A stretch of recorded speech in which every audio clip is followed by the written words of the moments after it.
salam kebajikan. Bapak sekalian saya hormati, selamat pagi.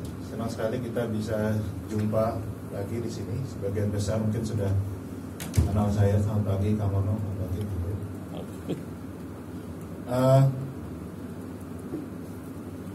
Terima kasih kepada Puskurbuk yang sudah menginisiasi pertemuan lanjutan.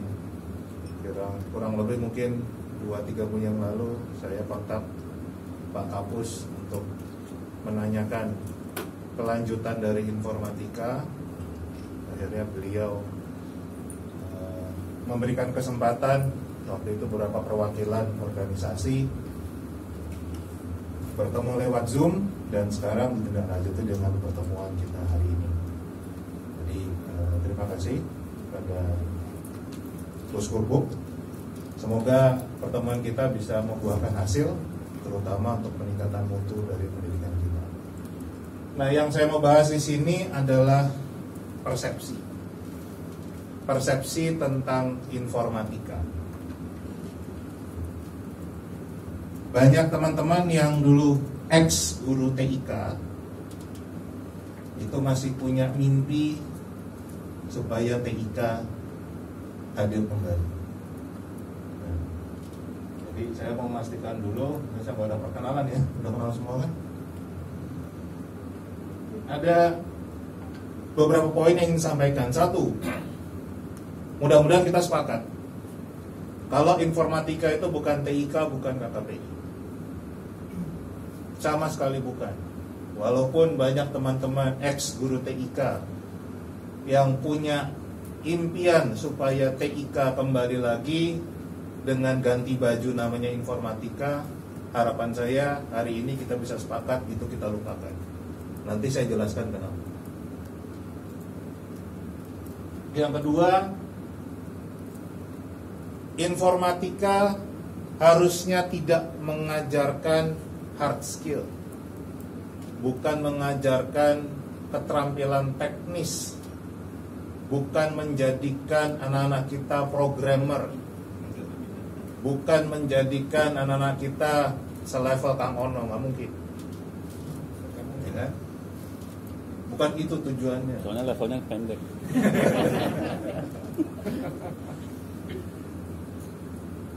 Oke. Yang ketiga, mudah-mudahan kita sepakat informatika dibutuhkan dari jenjang pendidikan usia dini, dasar, dan menengah. Jadi bukan SMP, SMA saja, tapi betul-betul dari usia dini, dasar, dan menengah.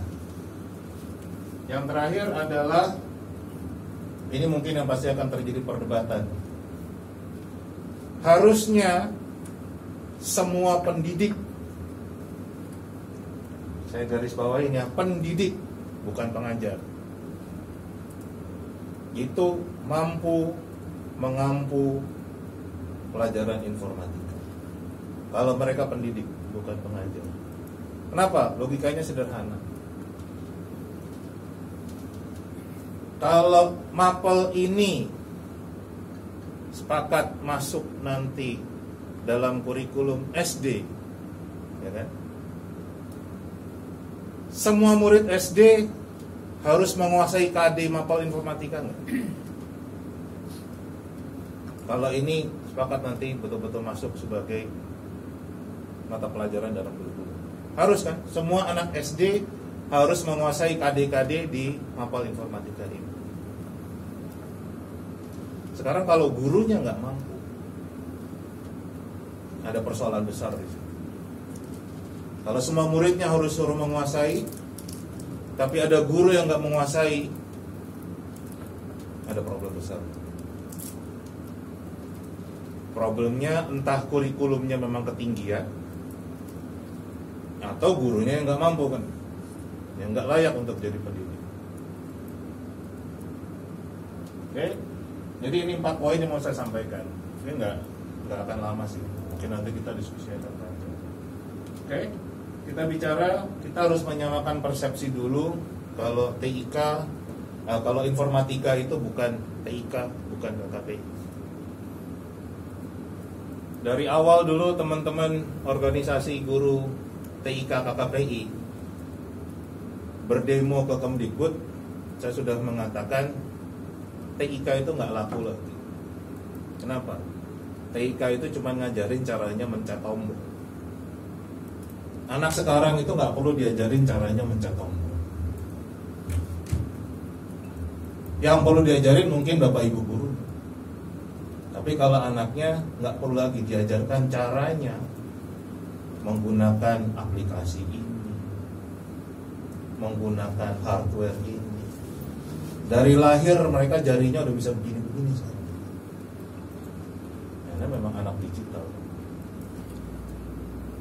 Jadi mudah-mudahan kita semua sepakat kalau informatika itu bukan TIK, bukan KKPI. Waktu menghadap Mas Menteri pertama kali, ada perwakilan Asosiasi Guru TIK yang kembali ngomongnya tentang TIK. Langsung diomelin sama Mas Menteri. Jadi mudah-mudahan kembali kita sepakat. Apa sih sebetulnya bedanya? Ini Bapak Ibu sekalian. Harusnya perbedaan antara informatika dengan TIK adalah seperti ini.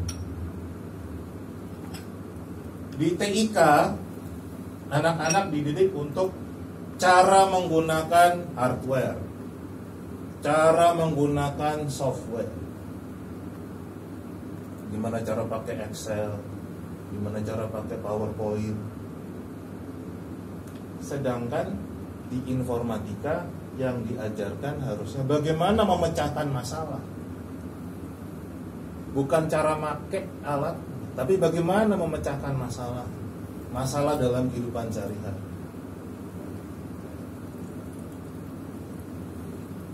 Di TIK arahnya mendorong anak-anak kita menjadi pengguna,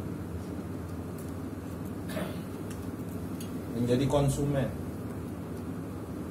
Tetapi di informatika kita harus dorong mereka menjadi pencipta, C6. Targetnya bukan cuma C4 lagi, tapi C6. Menjadi pencipta. Di TIK, titik beratnya pada kemampuan teknologi.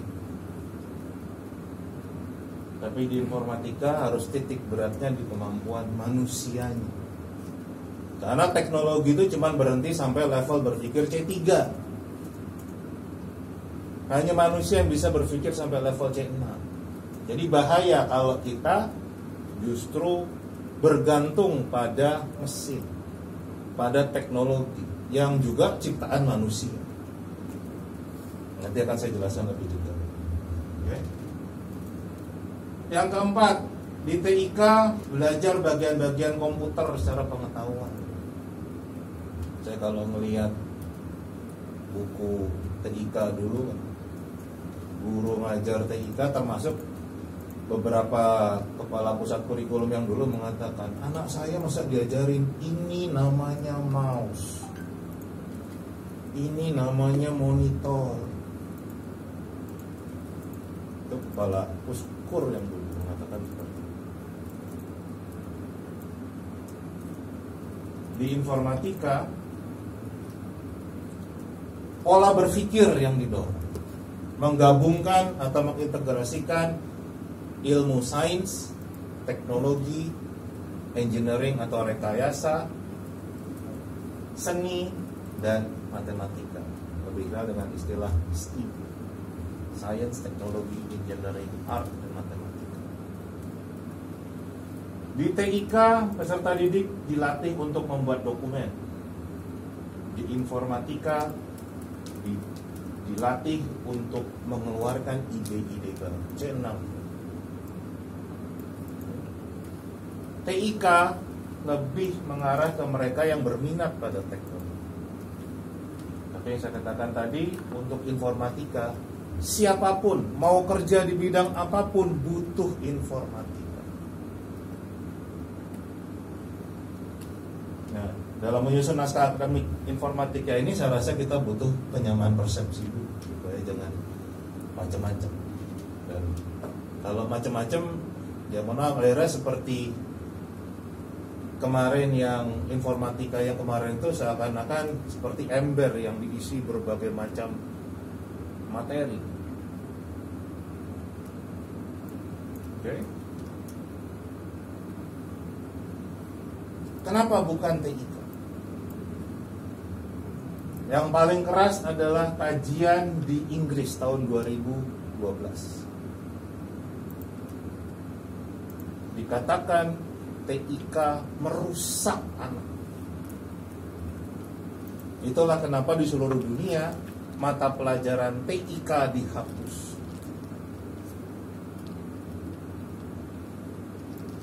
Dan termasuk di Indonesia. Tapi sayangnya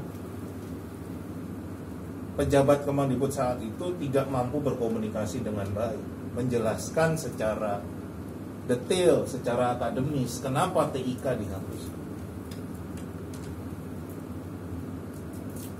Tapi kajiannya ada di banyak negara, salah satunya adalah di Inggris.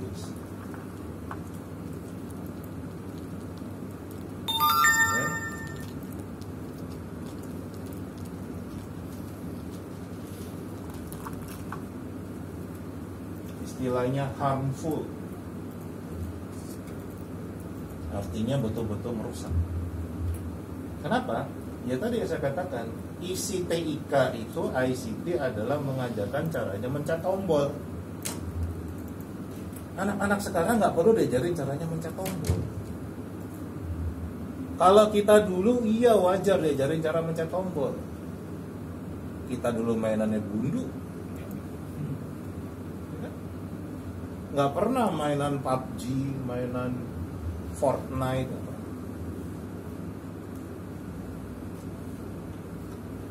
Anak sekarang dari bayi sudah terbiasa. Dan waktu di Kemendikbud beberapa tahun lalu saya juga sudah menunjukkan beberapa kajian lain. Ini yang paling terkenal itu dari India, judulnya Holding the Wall.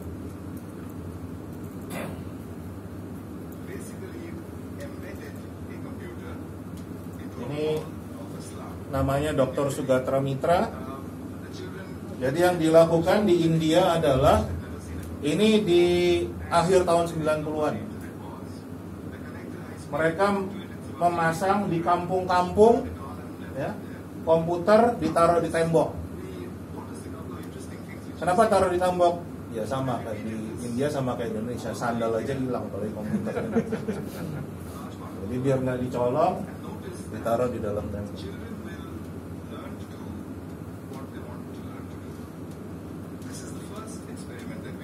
Dan tanpa ada guru, hanya ditempatkan begitu saja, ditinggal begitu saja. Ternyata anak-anak di daerah kumuh di India ini, daerah-daerah yang miskin, daerah-daerah yang tidak terjangkau oleh teknologi, mereka mampu belajar secara mandiri. Ini akhir tahun 90, awal tahun 2000-an. Jadi sudah 20 tahunan yang lalu.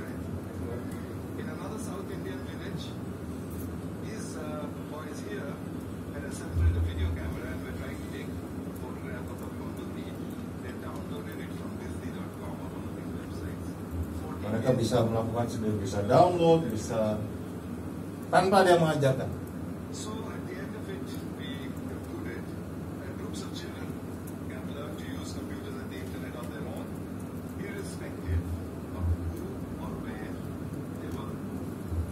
Kesimpulannya, anak sekarang bisa belajar komputer, internet secara mandiri.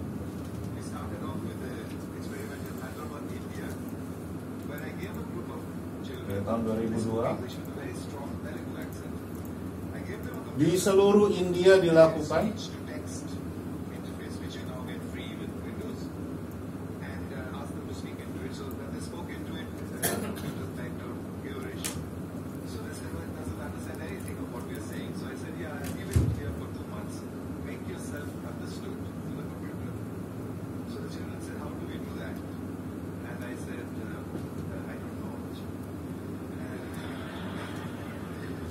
Dan Dr. Sugatra Mitra membuat beberapa stimulasi kan itu. Contohnya tadi dia mengatakan tentang speech to text. Anak India, ya kan, bisa bagaimana bicara di komputer, kemudian komputernya memahami apa yang dia bicarakan. Jadi kan malah sekaligus belajar bahasa Inggris kan.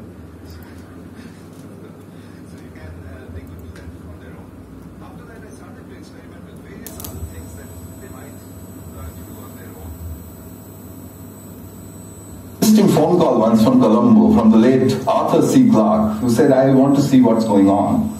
And he couldn't travel, so I went over there. He said two interesting things. A teacher that can be replaced by a machine should be.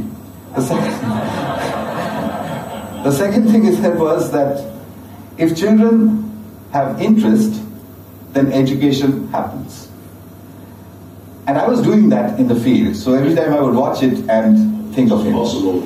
And they can definitely help people, because the children very quickly learn to navigate the web and find things which interest them.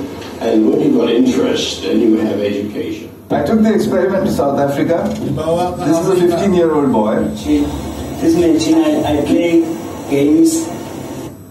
Jadi tidak hanya di India, di Afrika, di Kamboja, semuanya bisa seperti ini. Jadi tadi Dr. Sukatmi mengatakan kalau ada guru yang bisa digantikan oleh mesin, ya mendingan diganti aja.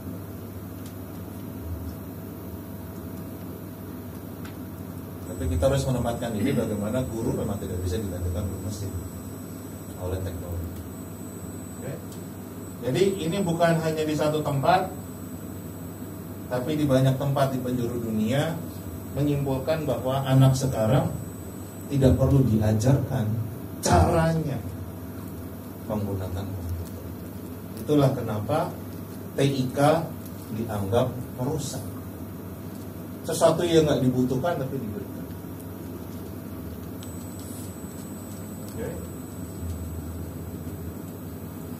Nah, penjelasan lain dari Mark Prensky, pasti kita sudah dengar bedanya antara digital native dan digital imigran. Saya nggak akan terlalu banyak bicara di sini, tapi yang jelas yang anak-anak sekarang itu disebut dengan penduduk asli dunia digital. Jadi instingnya memang sudah tadi, jarinya udah bisa begini-begini.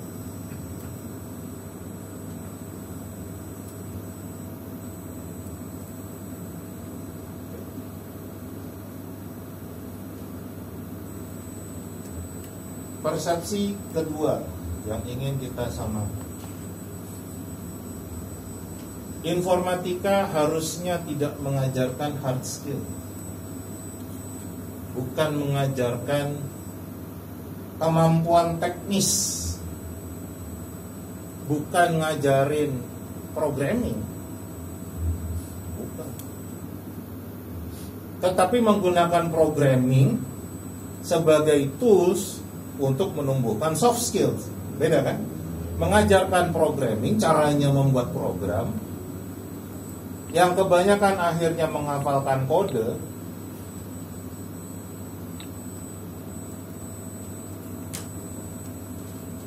dengan menggunakan programming sebagai tools, sebagai cara untuk menumbuhkan soft skills. Jadi kembali, harusnya informatika itu yang dikembangkan adalah keterampilan non-teknis, bukan teknis.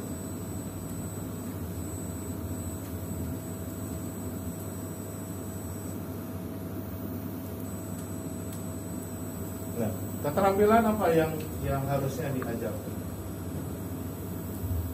Tadi yang saya katakan. Pertama, tentunya harus bicara tentang menciptakan ide-ide baru. Ini berarti levelnya di C6. Ini sudah lebih tinggi dari mapel-mapel lain yang sekarang ini masih dorongnya di C4.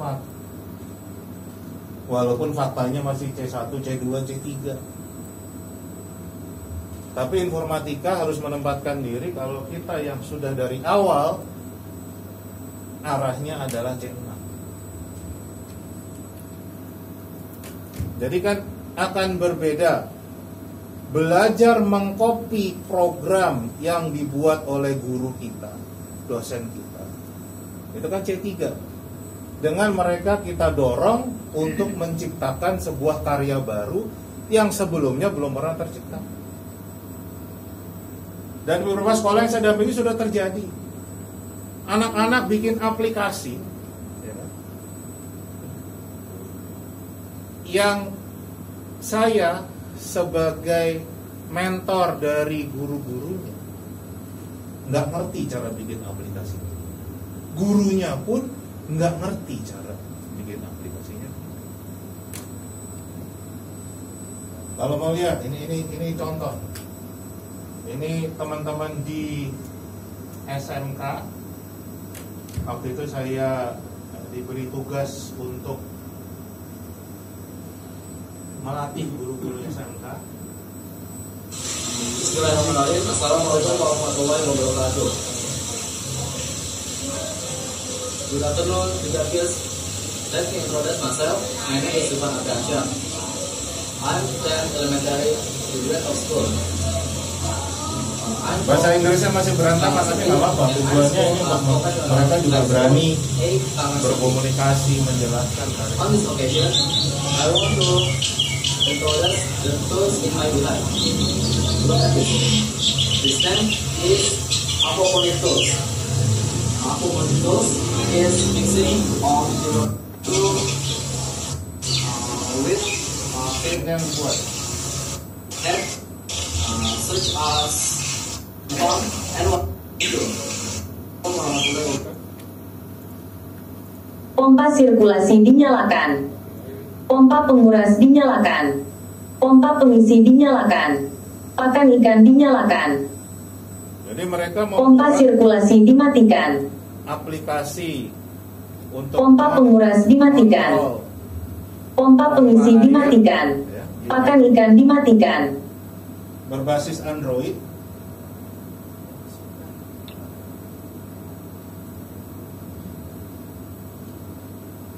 Tadi kan kita lihat basisnya Android, yang saya dan gurunya sama-sama nggak ngerti cara bikinnya gimana. Tapi nggak masalah, memang itu tujuan. Justru kita dorong terus untuk mereka membuat ciptaan-ciptaan baru yang kita pun sebagai guru kan, wih keren banget ya anak didik saya. Jadi kita nggak bisa sebatas memberikan contoh, anak mengulangi lagi. Dan itu yang sering terjadi dengan bahkan model-model pelajaran coding, programming yang saya temui. Masih sebatas anak disuruh mengulang